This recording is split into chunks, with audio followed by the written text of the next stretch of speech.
We're live. Welcome everybody to your middle day of the week. This is going to get confusing. I'm Anthony. I'm Anthony Irwin. I'm joined as always here. Well, not as always. This is a new one. Yes. This is a rare midweek episode of The Hook Live. This is supposed to be a live Anthony Irwin show on Spaces, but Right. Elon Musk has gone out of his way to torch the entirety of everything that matters on there. So we're here. Maybe we just call it I think we still call it an Anthony Irwin show. You want me to? I can Yeah, change it. let's change We'll that. go. Yeah. All right. I'm just There we go. I'm just hanging out as a guest here. You are captaining the ship. You're a guest on the Anthony Irwin show. All right, fine. Yeah. Welcome everybody to the Anthony Irwin show. I'm Anthony Irwin. 'Cause Today then we don't have to lie about how much Wednesdays suck. And by the way, I'm already onto this because I'm going to the game tonight. So I do think Wednesdays are a little underrated. I do think like Wednesdays, like once Wednesday is over, you're on the back half of the work week. hence hump day. Yeah. Yeah. So like I think in terms of my favorite things like days of the week, I would say Friday, Saturday, obviously my favorites. And I might put Wednesday before Sunday. Because Sunday I spend the What whole about Thursday? You get the Sunday scaries. You like Wednesday more than Sunday, and Yeah, Friday I more than hate- Sunday. because like all day Sunday I'm thinking about You get to watch your Vikings win and fret about why the fact that they're 1,000,001 and not very good. Like, yeah, that's fun, right? It's been so much fun. It's so much fun to know that my team is fraudulent. So, all right, let's get down to what we're actually going to talk about here today. There's a zillion things going on all at the same time. And I called you. We spoke on the phone late last night while I was waiting for God of War to download. Yes. And I'm not So- going to go so far so good. By the way. yeah, I enjoy Okay. it. It's all right. Okay, good. Looks incredible. The graphics are just unbelievable. Controls are a little rudimentary, but you know that with a God of War game. Like God of War, the entirety of God of War has basically just been like smashing the swing my knife button just forever. And then occasionally to like have some cutscene that you have to like time the buttons or whatever that looks incredible. But for the most part, it's mostly just like wow. Also So, relevant because I don't know if it's an actual commercial, but at least on the wasteland that is the Twitter timeline, there's the commercial. Well, I guess it's a commercial for ad promotional item with him and Bronny for the new game. Have you seen it? No. Yeah. So him and Bronny are do a commercial for it, and he's in the full like. I think it's a vest. He's like in a full like fur vest with what looks like a hatchet, I guess would be how I would describe it. Doing a God of War, whatever. What is this one called? Whatever this one is called, promo. Ragnarok, I think. Yeah. Isn't that the Marvel movie? Thor? Isn't Thor? Well, I mean, Ragnarok? it's all Is that the same thing? It's all this like Vikings Oh, got it. Okay. mythology stuff. All right. You know? I've never played God of War. I think I've said this on our show before. The last time I played a video game was I was so into Red Dead Redemption 2, and we actually, you and I talked about this on Twitter, Red Dead Redemption 2, that I brought my PlayStation 4 because it was what I had at the time and still is the only thing I have on a Lakers trip to Orlando, Miami, and then Cleveland, LeBron's first year in LA. It didn't make it out. Did not make it out of the bag until we got to Cleveland. Infer with that what you will about the three cities involved. But yeah, I played in the hotel in Cleveland. But that was the last video game I played. Although I've heard all the Gods of War games are really good, or fun. So maybe I will. Yeah. Does it exist it's a on PS4? long-standing. Yeah, I mean The that's new one? where Is it on it PS4 started still? back in like PS. No, the new one. days. The new one. I don't know Is it about on? Oh, okay. I don't know about that. All right. So you always do this. You know, as soon as I you know what we're gonna talk about. You know, like the Lakers are bad, and it's just like, hey, let's talk about something else. And you know, I'm going to talk about those things because I have ADHD and I can't help myself. Look at this shiny But- thing over here. But we are actually going to look away from the shiny thing and talk about the Lakers as they stand right now. They're 2-8. They are probably going to be 2-9 after tonight, and they are still waiting to make a Russell Westbrook trade. We spoke on the phone last night, and the premise of Yes. that conversation I will give to people. I will not give the specifics of the conversation, obviously, but the premise of the conversation were three bits of information that all hit the interwebs at roughly the same time. Hmm. One was the Shams Charania report that the Lakers are remaining prudent and that they are not, and that they are going a step further in that prudency and are not potentially going to include any of their picks so long as the season continues like this. Um, the next bit of reporting came from Howard Beck and Chris Mannix on the crossover pod when Howard Beck said that there is apparently a mystery superstar that the Lakers are waiting for. So why and he went so far as to say that the Lakers aren't going to do the Pacers deal because they are waiting for this mystery superstar. And then after that, Eric Pincus wrote his column, his latest column, in which he wondered whether the Lakers are waiting for, he wondered aloud whether the Lakers are waiting for everything to fall apart in Brooklyn so that they can look into what it would take to possibly land Kevin Durant. And his premise there was that Ben Simmons' contract is so toxic at this point because he just does not look anything like the Ben Simmons we saw previously in Philadelphia before his wiring came loose. Apparently, the Lakers could potentially offer, I think it was Russ, Kendrick Nunn, and Patrick Beverly for Kevin Durant and Ben Simmons contracts. The Lakers would be sending those two picks over there too. So that was the information, and all of it, the way that it flowed, as always, kind of struck me as interesting.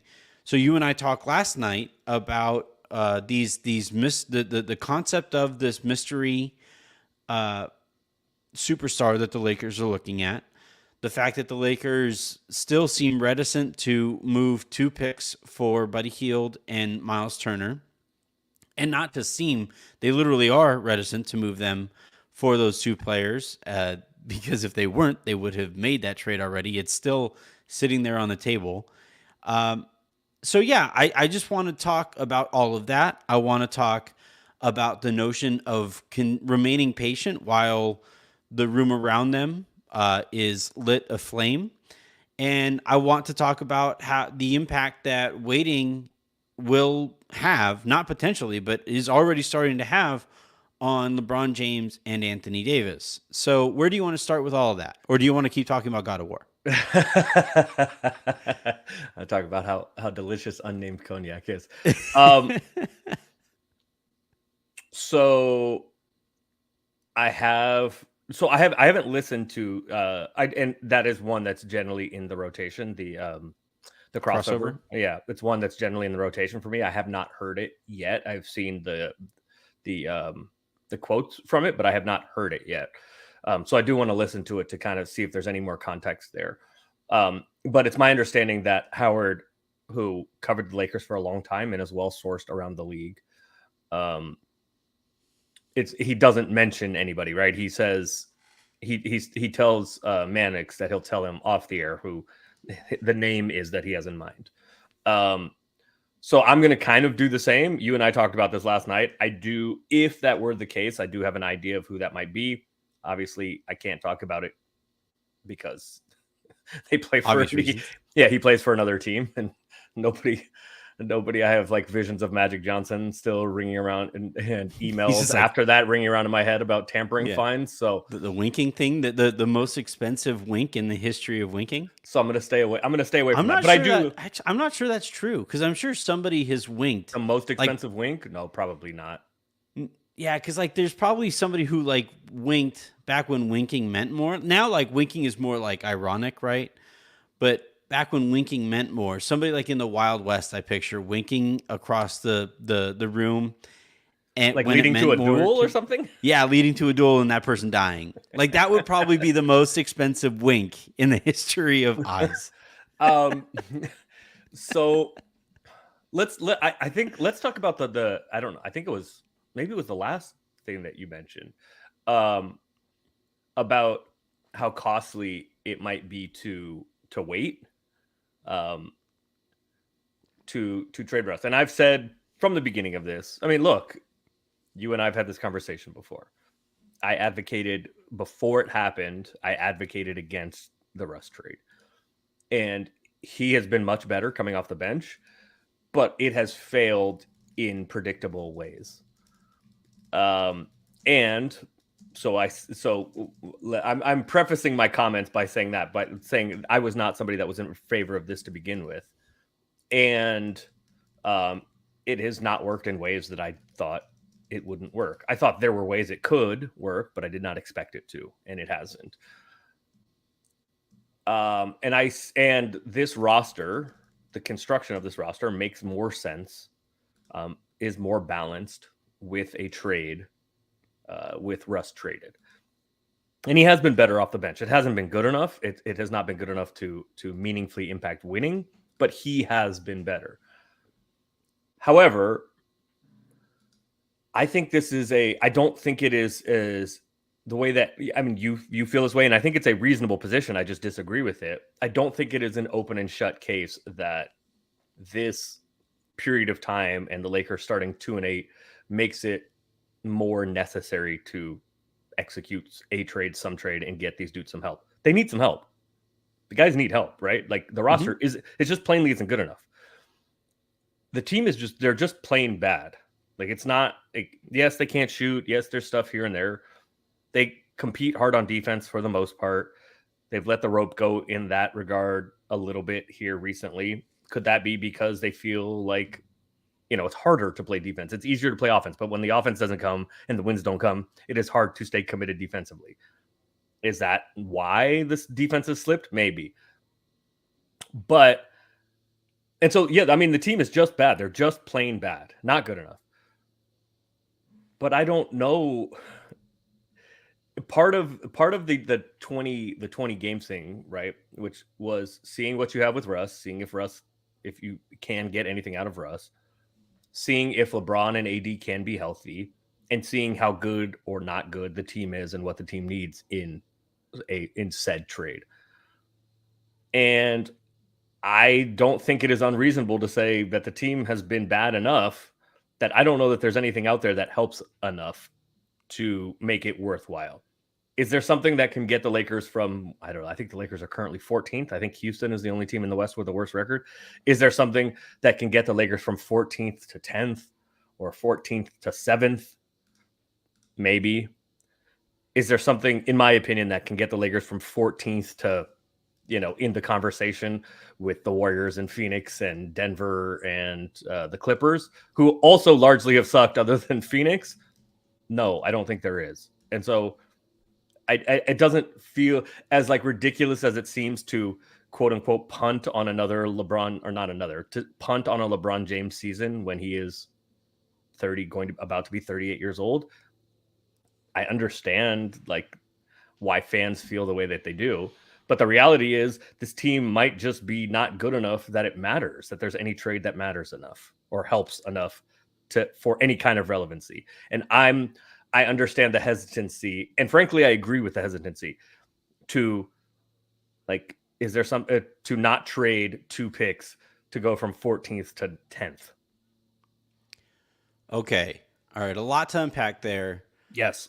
One, I disagree that giving LeBron and AD two of the better role players that they've had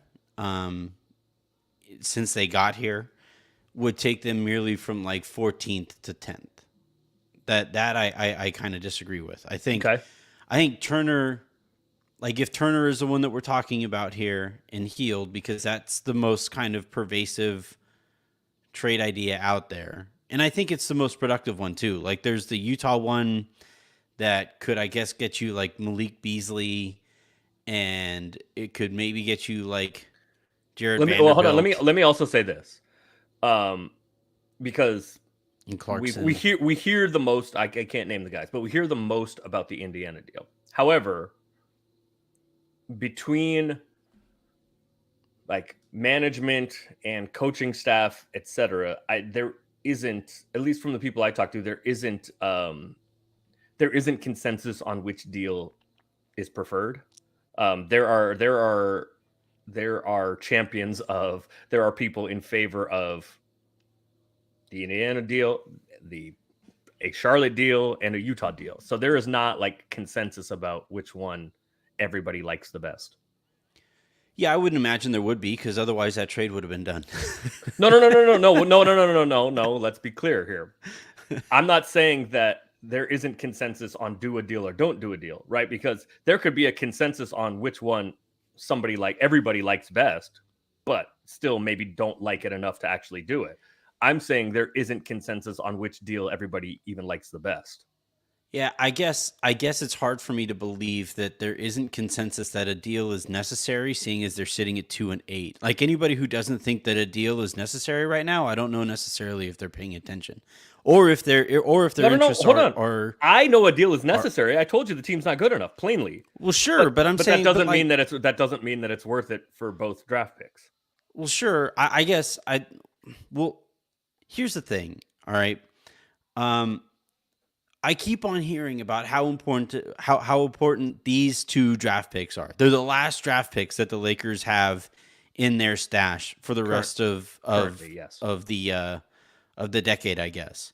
And that doesn't mean, however, that like they technically have access to their pick this year. They will have access to it on draft night. They just can't trade it right now. They have access to a pick, not necessarily their pick.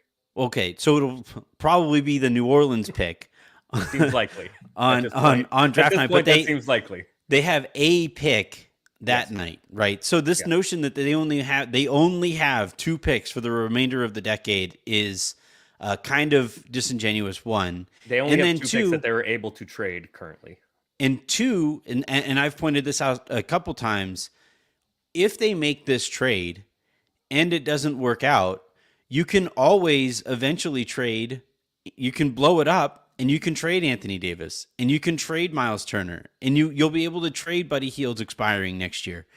And come time for it, if he wants out, you can even trade LeBron James. He'll put, if it comes time for them to blow it up, you can always create new picks. Like this notion that once they trade away these picks, there is no refilling the cupboard after that. Man, as somebody who enjoys the food that comes out of my cupboard, I refill it often. This is a part of life.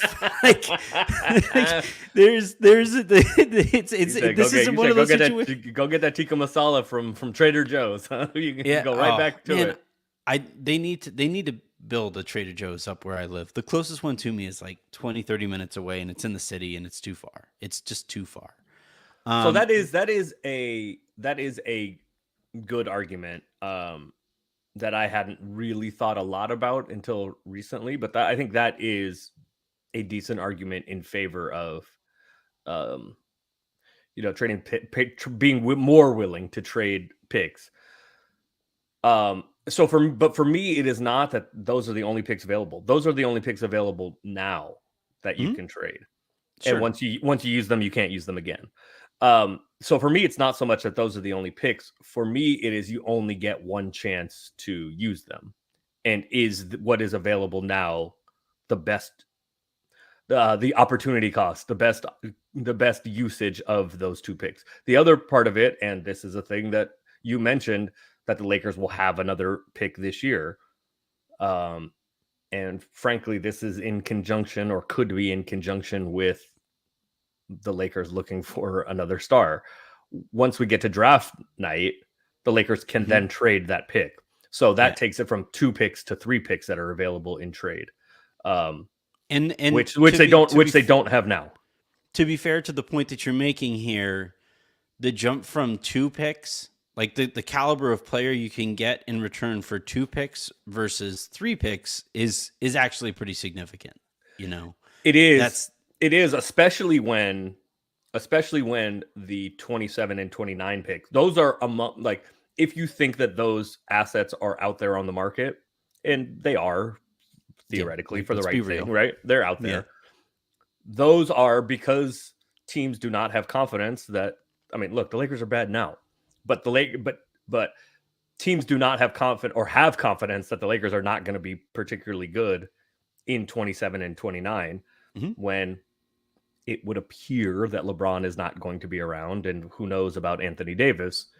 Those assets are very they are highly valued in the marketplace.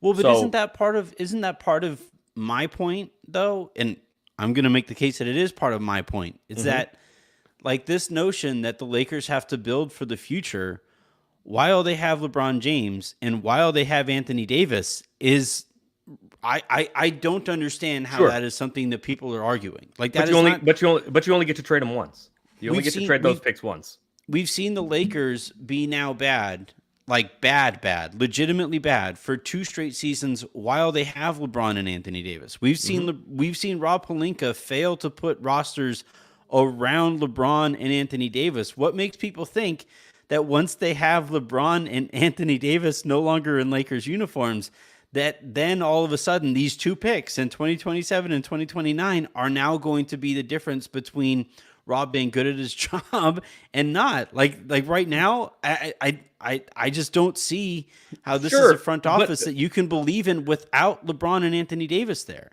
but I'd let's rather but try to win now while they okay, have them. sure. But let's take I could disagree with some points there, but let's not. Let's take what you just said as completely truthful. Not truthful. Yeah, I don't think you're lying, but as correct, as 100% correct. You still only get to trade them once. Mhm. You only get to trade those 2 picks once, which, for reasons we have talked about, are highly valued throughout the league. So it is not just a question of do we or do we not trade them. It is, do you trade them now for what is available now, or do you trade them for something else? Because you only get to trade them once. And are you sure that this is the best available option? This is the best thing that you can get? Or any of the rumored packages that you've heard? Are you sure that's the best you can do with them? No, there is an opportunity cost to waiting, absolutely, because it may be too late. It may be too late already, but it may be too late in another however many games.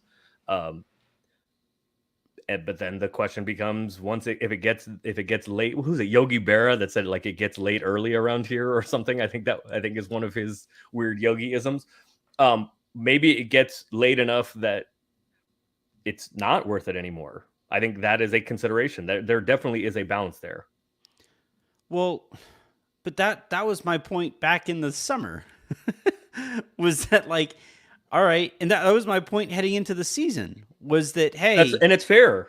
if you wait 20 games, by the time it's, you decide, all right, we have enough information to actually make this trade, the season could be over already. And it's Yeah, just and like, here we are. But and here we are. You're right, but here we are. right. But like, you can keep kicking the can down the road. Eventually, you're going to have to actually make a decision here. Like, eventually, you're going to have to actually, and look, I know it is kind of disingenuous of me to say, like, Rob has to do his job because technically, canvassing the league and being patient here is still technically doing his job.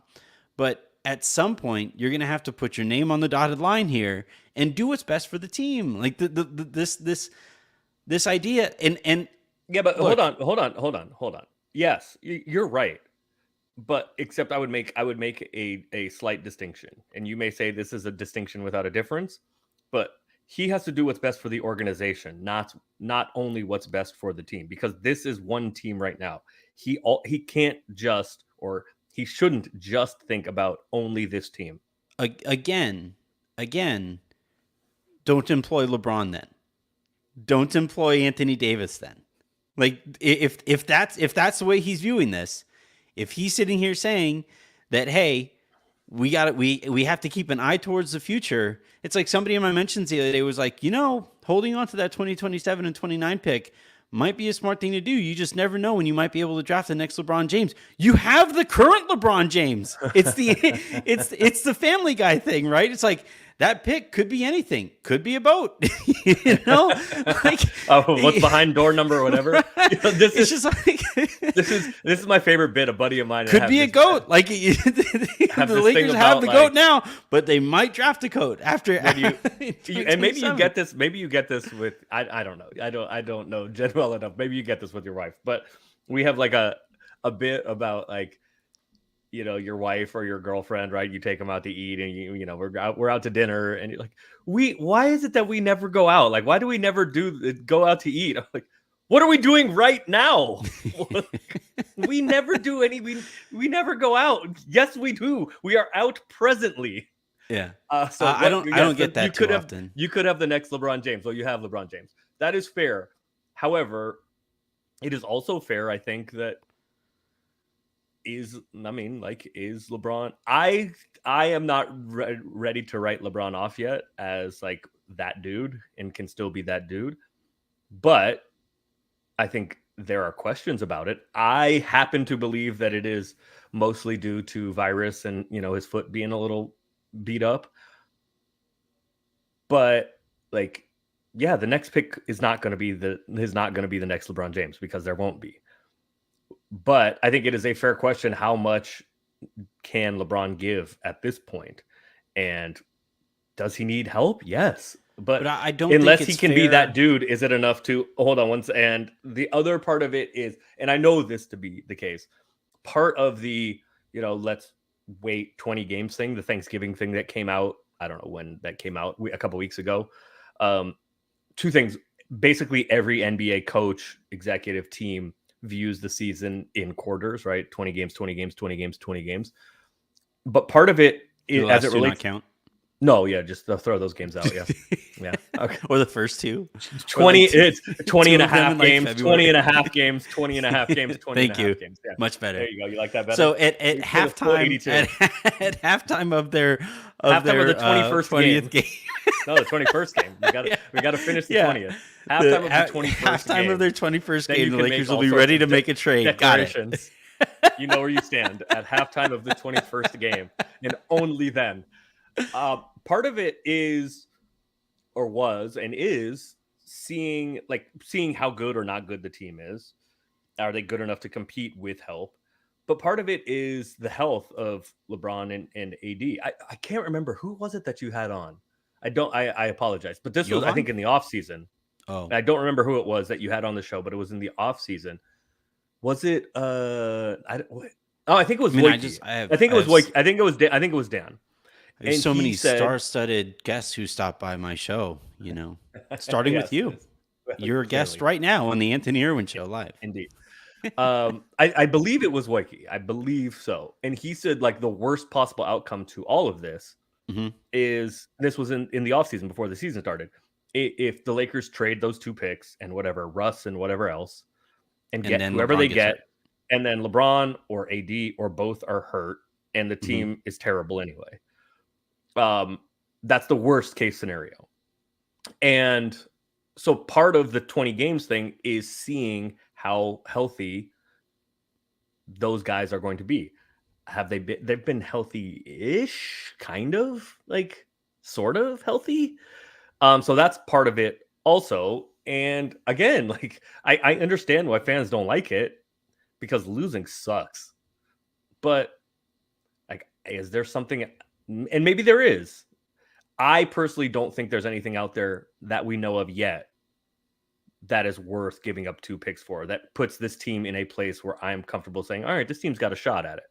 So I understand if fans just say, we fucking suck and it's terrible. Like, do something. I get it. It's not just that they suck, because they do. It's not just that they suck. It's that they have now sucked for 2 seasons and are on the verge, apparently, of 2 straight seasons that early on the Lakers decided, no, we don't have it. We're just not even going to compete. And I'm sorry, like, that is not the Lakers brand that we grew up with. This notion that it's like, that sucks. I guess we'll just try again next year. Like, that's not how this goes. And this is kind of the problem with Rob's championship or bust mentality, right? This notion that and it's frankly, I think, the foundational issue with the way that he has built these last two rosters, and whether or not he trades these picks right now, is that, well, we're only going to trade them for somebody who puts us back into title contention, not, you know, not gives us a shot, not anything like that, but we are only going to make a move that puts us back into title contention. But that's not how these championships are built. That's not how this goes. Like, it takes years. It takes years of in Golden State's case, it took years of Monte Ellis and late Corey Maggette. And it took years of them, Andres Biedrins, it was just like years and years and years of sharpening steel on steel, and eventually realizing, holy shit, we have the guy who breaks the math of the game. Let's build around that guy, and even then, they won 73 games. And they didn't win a championship that year, but they for damn sure were ready to build on the previous title and the ones that came after. The LeBron going to Miami thing. They didn't win a championship that first year when they went from, I think Miami was either the worst or one of the worst teams in the NBA the year prior, and then had nobody on their books, and then they signed Bosch, other than D Wade, yeah, and Wade, yeah, Wade. Man, I miss it. Texas, get your shit together in way more ways than one. But like, that is the least of your concerns in Texas. No, maybe you need Weed that helps to me cope with all of the. Maybe you need that to cope with all the other bullshit, but like this notion that the Lakers are going to go from is delicious. Weed's not delicious. Like, it doesn't. That's if there's one thing you can't say about weed, it's that it tastes good. But it doesn't smell good either. Yeah, I don't smoke. I don't know, but it does not smell good either. But like this notion that the Lakers are going to go from, as they currently are, where they suck, mid-season to championship contention with one move, it becomes kind of an intellectual trick not to pull the trigger, right? It becomes kind of a built-in excuse not to sign that dotted line and compete. And I think that's my frustration here, is that the Lakers, like under Rob's stewardship here, are not competing. They are not going out there and putting the best product that they can on the floor now for 2 straight years for a built-in excuse that doesn't hold water the more that you think about it. Okay, so 2 things. And yes, by the way, Jacob, if you're still watching, yes, Aaron and I are definitely going to argue about this. All right? Are you guys good? I am going to. Jacob Rude writes in, "Hi, longtime listener, first-time caller. Just wondering Aaron's thoughts on if AD needs to miss 3-pointers, more 3-pointers per game. 3 more 3-pointers per game. Yeah. So yes, I don't think you were being disingenuous by calling it, because I will tell you when I think you're being disingenuous. Mm-hmm. Or intellectually dishonest. And I don't think you are. I think you can see this as like an intellectual trick. And the farther the season goes, like the more weight that carries, right? Like you can say we're farther away and there's not enough time to do anything about it, so just forget it. Fine. But it also might be right. Like, well, but like it was, it might be right. It might be the right decision. So I think it is. I think it is fair for you to raise that. But I also, the other side of it is, it may actually be the sound strategy. And again, it sucks. It sucks to be with 2-8, right? Here I am. Here's some more unnamed cognac. I've started early because I have to go to the game tonight, right? Like, it's not fun. It isn't. Life is much better when the Lakers are playing well, competing at least, like playing well, even if you're not going to win all the time, like playing well and competing. And you have been very vocal about how this is unfair to Darvin Ham. You and I disagree about that, but like, it's not fun for him either, right? The coaches, they're not having fun either. Like, they wear this shit every night. It sucks. They have Darvin Ham talking about luxury taxes. That man is in hell.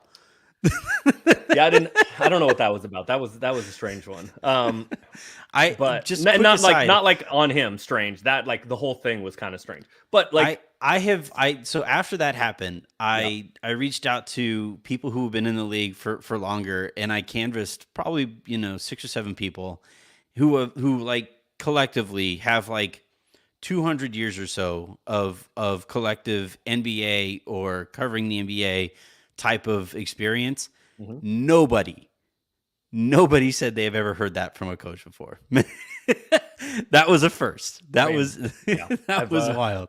I've spent most of my adult life in or around the NBA, and I that's not one you can see. How you can know that's true because look at all this gray in my beard.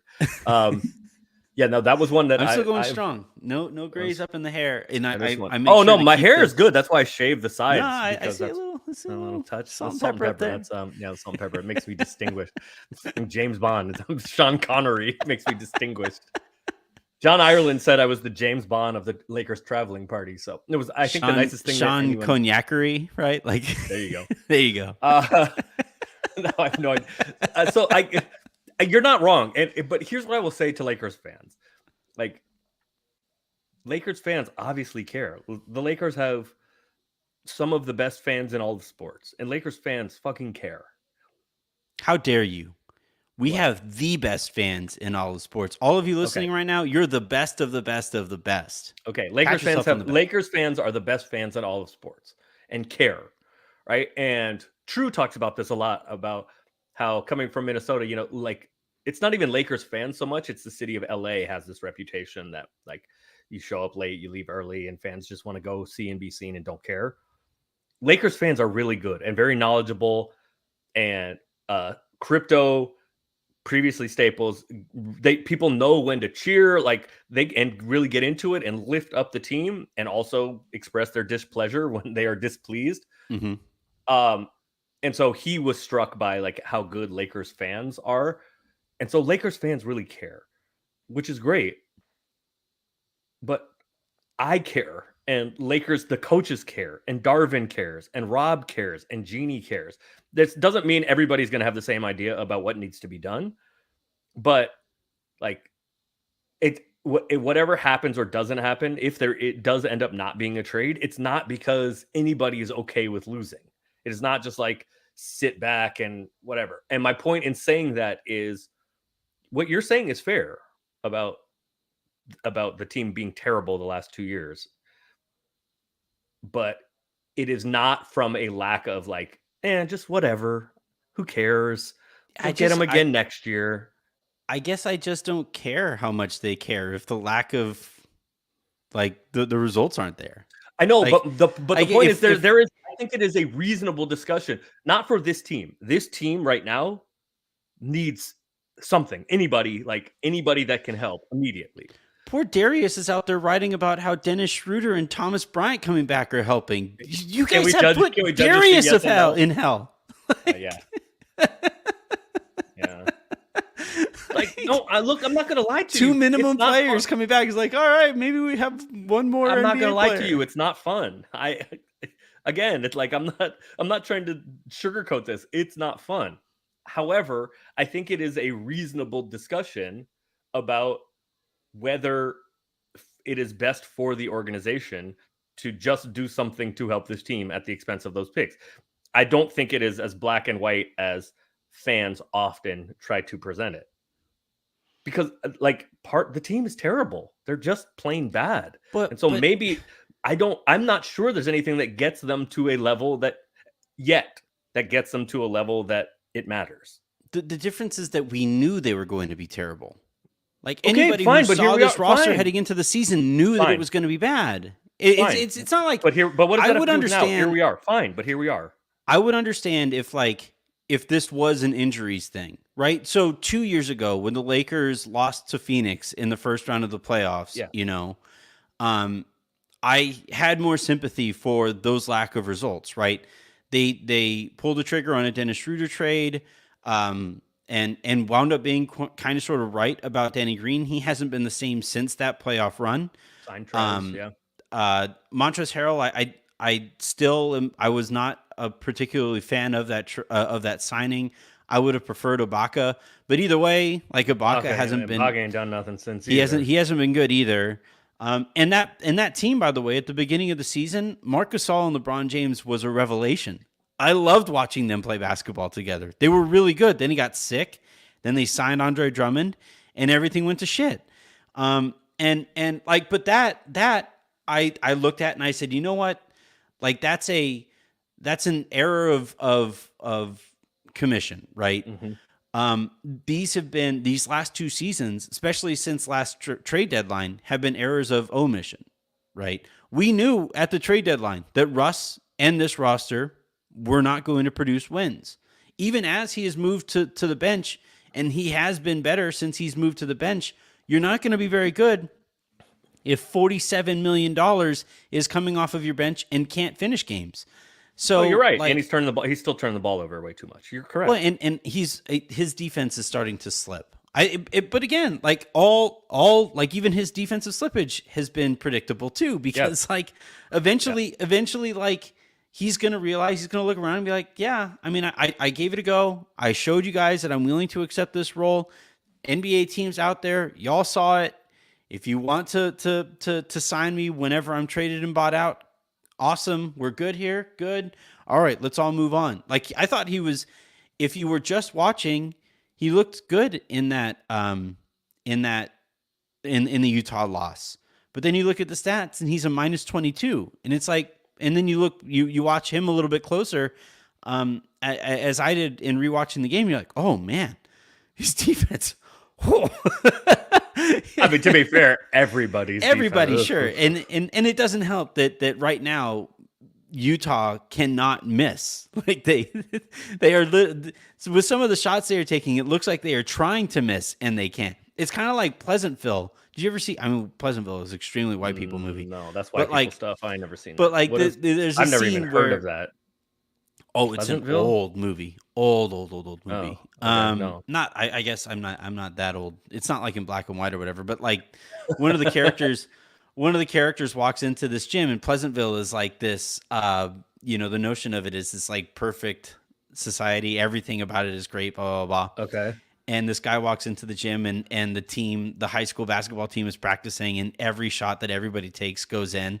So this guy eventually just starts like kicking the ball off the wall to see if it goes in, but you watch Utah and some of the shot selection that they have is like literally them kicking the ball off. I mean, to be fair, Jordan Clarkson has not been he's not been known for his discretion getting shots up. But yeah, the other issue here at hand with the way that the Lakers are going about this in respect to the mystery star and the notion of a mystery star is that any player who is good enough to turn this season around single-handedly are probably going to go for more than Russell Westbrook's $47 million contract and 2 first-round picks. So even if they're hoping that at the end of this 20 games situation, if the Lakers are sitting there at like 4-16 or 6-14, whatever it might be, and they're hoping that from there, if you're 6-14, you have to win like 65% of your games from that point forward to avoid the play-in. The player who takes a 6-14 team to a team that wins 60% of its games, there's like 5 of those dudes in the league. Like, only one of them may be available. Yeah, and so like, well, maybe, and whoever that player would be who takes a team from as bad as the one the Lakers currently are to a team that vies for a championship will go for way more than 2 first-round picks. Correct. And that's again. Fair. That's the intellectual trick that I think is kind of being pulled here. Where it's like, shucks, we didn't get Giannis. Well, not worth going after it.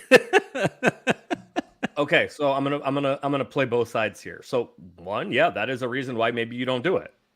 The other option, though, to play devil's advocate and to come to your side a little bit is no, there's nobody that like single-handedly is going to be good enough to do that. But what do you also get from a reinvigorated, hopefully, LeBron and AD if they feel more emboldened? Okay, like we've gone and done something here. We've got a shot. Like, let's go. Mm-hmm. Whatever maybe bad vibes are starting to seep in from those two. And I'm not saying there are, but if there are, and any frustration, I don't maybe see it you as get much from AD. maybe you I get see a it more maybe you from get a LeBron. maybe you get a little boost. You get a better version of LeBron and AD because they think they have a better chance. That is an argument I'm making for your side of this. But no, there's nobody that is taking a 4-16 Lakers team to like championship contention. No, I don't think so. Yeah, and if they are, they're going like, for they're not available. And the one dude that maybe can help with that, who might be available, is going to go, I would imagine, for more than Russ. I would hope first so. round picks. I would The imagine. Nets would certainly hope so. I don't know who you're talking about. I did not say. I most certainly did not say right. any team or any player specifically. Do you want to wrap up on the conversation that we were having in Slack? Because you shouldn't want to. I mean, I will. Yes, happily. we should. Because now you're going to do this publicly, and now everybody's going to. Well, I'm going to throw. I'm going to look. I've been right for 45 minutes here. I'm willing to be wrong for the last 15. So the premise let me say the end of this before you. We're going to do Jeopardy here. I'm going to give the answer, and then you can give the question. Mm-hmm. What you said, mm-hmm. I disagreed with so much, and I don't even understand the thought process here. Okay. That it caused me to say that this was now the most confusing thing I'd ever seen in Slack. Replacing, you know what? I'm not gonna out him, but replacing someone who said last season that Austin Reeves was the key to this team, this last year's Lakers team being a juggernaut, and he thought that they could be a juggernaut in the playoffs. Okay, and what you defended for like 2 hours yesterday, and I'm going to do it for 15 more minutes. Has replaced that as the most confusing thing and the most wrong thing I have ever seen in Slack. But go ahead. All right. So the problem. Actually, I'm going to out you, Cooper. Cooper. No, I'm going to out. No, Cooper. Just no. I think that was way more wrong than what I said. But anyway, the problem that the Lakers are facing right now is that over the course of a game, Anthony Davis is getting taken out. He looked incredible in the first half of the Utah game. Poor Lauri Markkanen had no idea what to do with him. And by the end of the game, though, collectively, the Jazz committed to taking Anthony Davis out of it, and were successful in doing it. I don't think AD has scored in the last 3 fourth quarters. If I'm not correct, I believe I have that right. So the issue that I'm seeing is that AD, which is great in like the first half of games, and is great, I think, in the regular season, but I think would need to be addressed in the postseason and tweaked in the postseason, especially, is that he is being hyper selective with which shots he's taking. Incredibly selective. And again, in fairness to AD, this is something that I have been hoping for. So this is something that I've been like hoping to see, is AD be this kind of selective and this kind of efficient offensively, to where his average distance of shot, I would have to imagine, is like 7 feet, I would probably say. And I think, though, because he is only taking those shots and because his game has become that kind of one-dimensional, that over the course of a game, he becomes easier and easier to take out of it. And, my premise is that I think he should probably focus on taking a couple more what we would deem bad shots. No. Be specific. You said he needs to shoot more threes. Yeah, no, not just threes, but like even the jab step mid-range shots too that I hate watching him take. Like, wait, okay, great. Let's go down this road. Why do you hate watching him take those? Because he's not good at them. I'm. So you are arguing for him doing something he is bad at, and and let's put a fine point on this. He's not just bad at it; he is the single worst jump shooter based on efficiency Yeah, in of the the last 2 NBA over the seasons. last 2 seasons and Yeah. into this now third season. Yes. He is a fantastic finisher at the rim. Mhm. He is a fantastic offensive rebounder. Mhm. And you want to take him away from that to do things No. he is the worst in the league at. I think him stepping out occasionally and being more of a threat from out there would open up his game and allow him to take more of those shots over the course more of the good shots over the course of the game. But him being this kind of one-dimensional, I think makes him easier to guard. You know, it's like in baseball, you have these great fastball hitters, right? The comical example is the dude from Major League, the guy who eventually became Pedro Serrano. Pedro Serrano. How he's an the incredible president fastball. from 24. I think he also does insurance commercials. He does. He does he does. Yeah. Or he did. I don't know if he still does, but he did. Yeah. Allstate. He was Allstate guy. Yeah. Pedro Serrano. Yeah. But how he was an incredible fastball hitter. Bat is afraid of curveball. Yeah, Joe Boo. Yeah. Yeah, exactly. But he was an incredible fastball hitter, but eventually these teams realized, oh, he can't touch a curveball. And then they just kept throwing curveball after curveball after curveball after curveball. Mm-hmm. And he got worse and worse and worse until he realized, all right, I need to hit this curveball, whatever. But I think for AD, the 3-pointer is his curveball. He can't hit it. He's right. Although in the last game he made one, I will say. He was 1 of 1, yeah.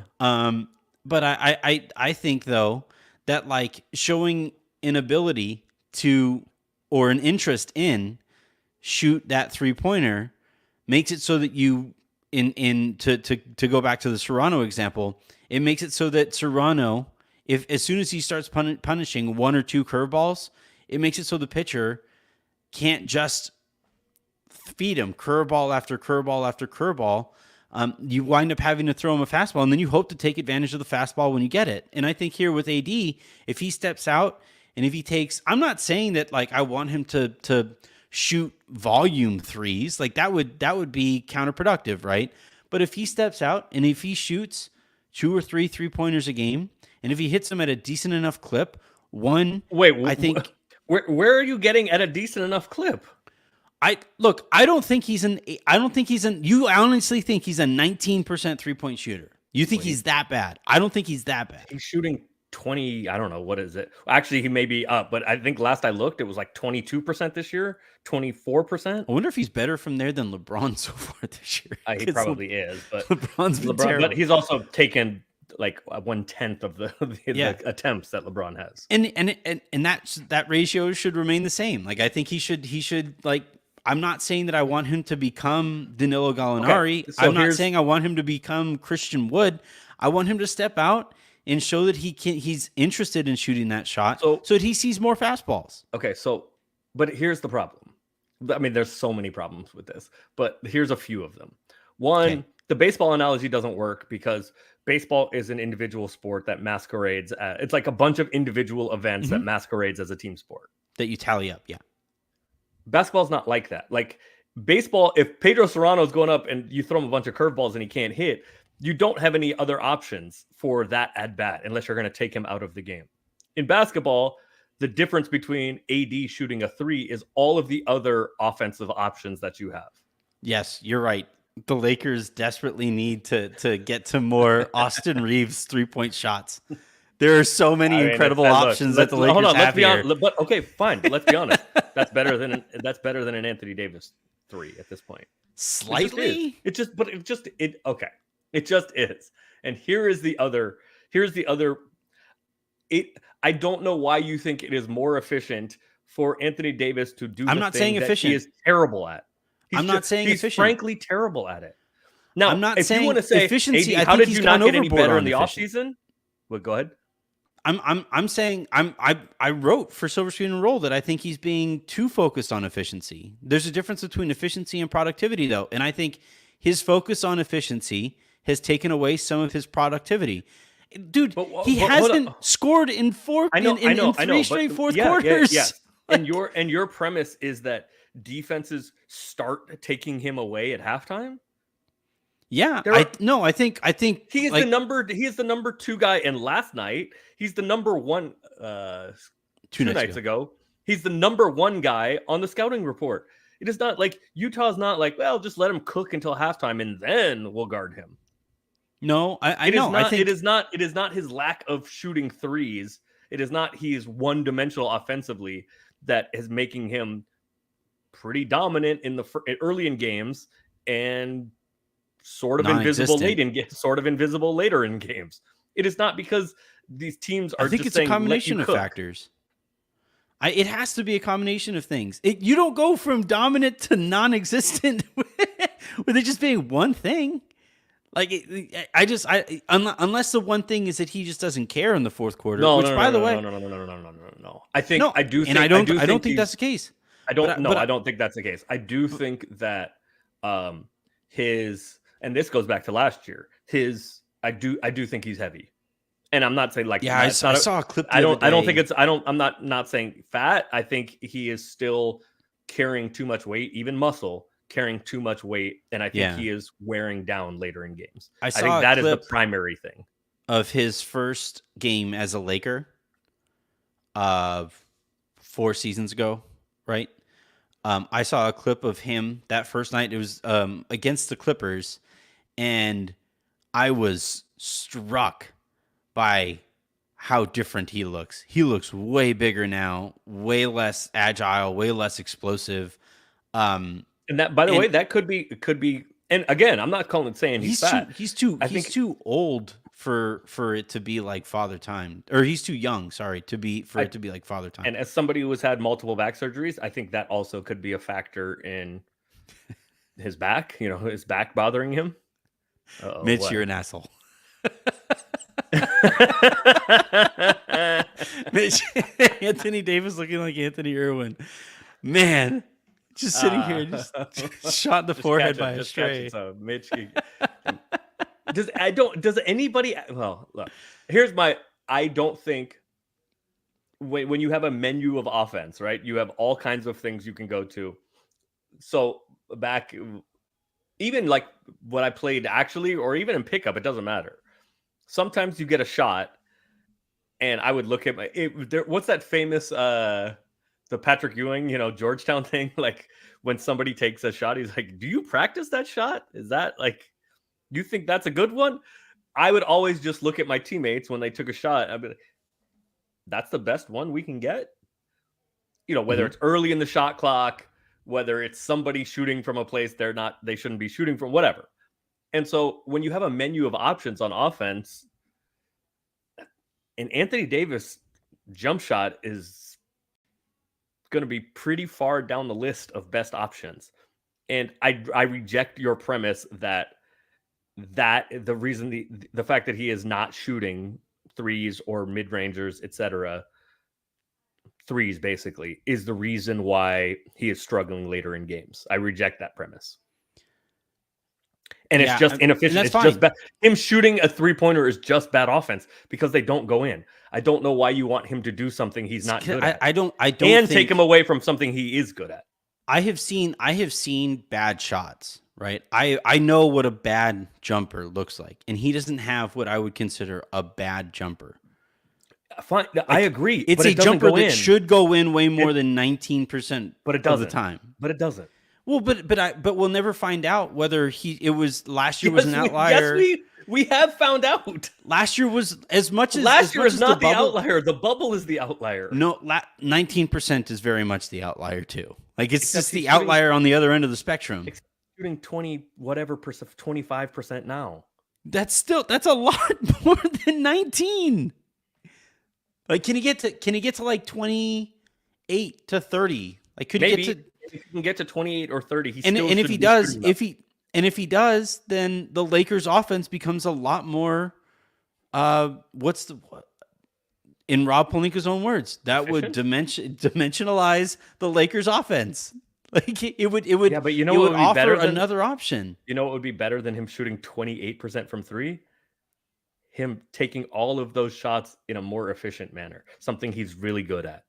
Yeah, and look, I think that's the crux of our argument right now, is that you analytics nerds don't understand What are your what's my my man's name? experience as a true hooper or What's my a man's name? real hooper. Ball don't lie, or ball is life, or ball. What is, I don't know. Whatever. I'm not Whatever gonna that say dude's his. name is. I'm not gonna say that name on my I actually on don't. my. I actually don't know. But you're Um. you're going.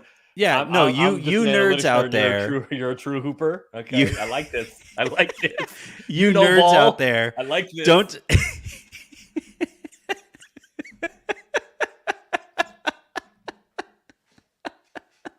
All right. That's gonna do it here. No, you for know what the this- best part of this is? If I'm an analytics nerd, like you want to shoot the more threes. If you're an analytics nerd, right? Like Daryl Morey, Houston, like I should lean towards shooting more threes analytically, but not Yeah. when you shoot them like AD shoots them. Well, no, because that's not true though. Because like layups and 3-pointers are the two efficient shots, and you want him to take more layups and ignore the 3-point line, right? So that is Only because your he's not argument good at is, huh? No, right. Your Only argument because he's bad at is it. about efficiency because Yeah, he's fine. Yeah, inefficient fair. at the Yeah, other fair. at the other shot. Fair. I'm saying Fair. that like I would rather have AD shoot 1 3-pointer in the fourth quarter or 2 3-pointers in the fourth quarter. I would rather have that than him not get the attempts that he right now is not getting in the fourth quarter. Yes, but I reject the premise that those are the only two options. I don't know why you think it's either shoot 2 threes in the fourth or don't have any attempts. Because that's been the scenarios that we've seen play out so far. It hasn't been, because he hasn't been shooting them either. It's just been not enough attempts. He hasn't been shooting anything. No, he has gotten attempts up in the fourth quarter. It's just that he's draped with 4 defenders in the key every time he gets them. I don't know what it was on Monday night, but he took 3 shots in the fourth. Before that, it was 2 shots, I think, and 4 shots in the second half total. So it's not like he's getting them up if they're threes. There is something. I should have said second half, not the fourth. But yeah, I think there's something else going, and I think there are, and you're right. It is not any just one thing, but I think there are a bunch of factors other than or ahead of the defenses adjusting to him remarkably at halftime. He is the first or second dude on every scouting report, so they are doing what they can do from the beginning. Other teams are. Well, I think it's possible to have a game plan at the beginning of the game, realize that game plan isn't working against him specifically, and readjust. And I think the Lakers are particularly easy to adjust against because there's nobody out there who can punish them for the adjustment as they sell out over the course of a game to guard Anthony Davis. That is also fair. But you know what the solution Which to is that why is I not? want to trade. Well, the solution is Anthony Davis. You know what the solution is? Not the solution to that. So here's the solution. The solution is that what we talked about in the first 45 minutes of the show. I can understand your frustration. I do not like Anthony Davis shooting more threes when he is incapable of doing so at an efficient percentage is not the answer. And I don't understand why you want that. I do understand if you might want to be frustrated that Anthony Davis isn't a better shooter, didn't come back a better shooter. Yeah, that's a bigger foundational issue with the Lakers. That's fine. Fine. He shot fine. 19%. He was like, I'm never shooting again. But if he can, right? Like there's some dudes that just aren't shooters, right? If he can, I don't know. Maybe he works at it and he's just not going to get better because there are guys that just aren't shooters. So that I understand more than I want you to do something you're bad at.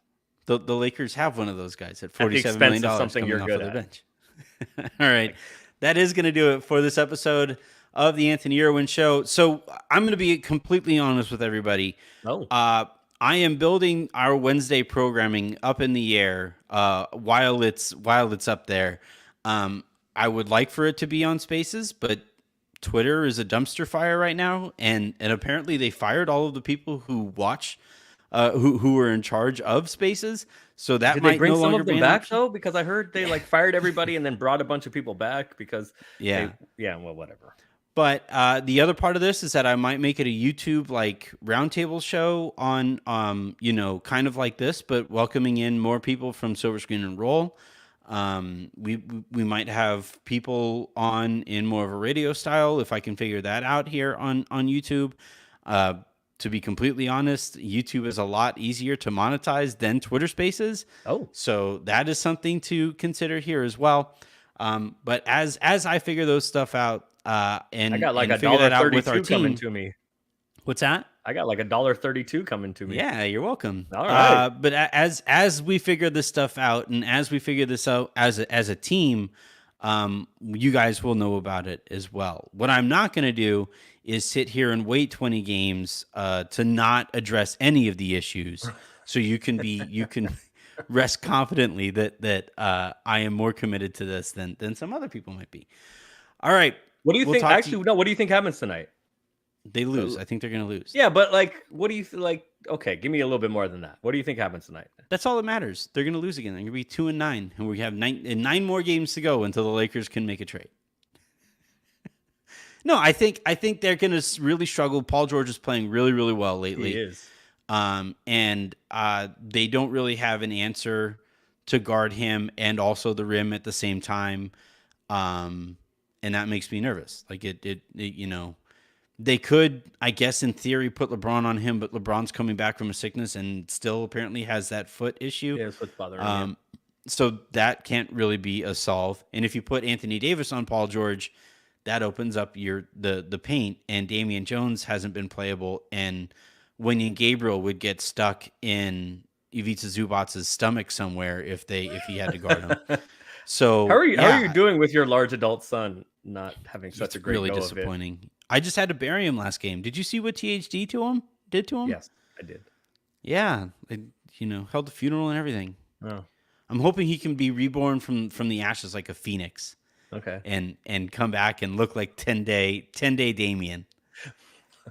I'm with it, brother.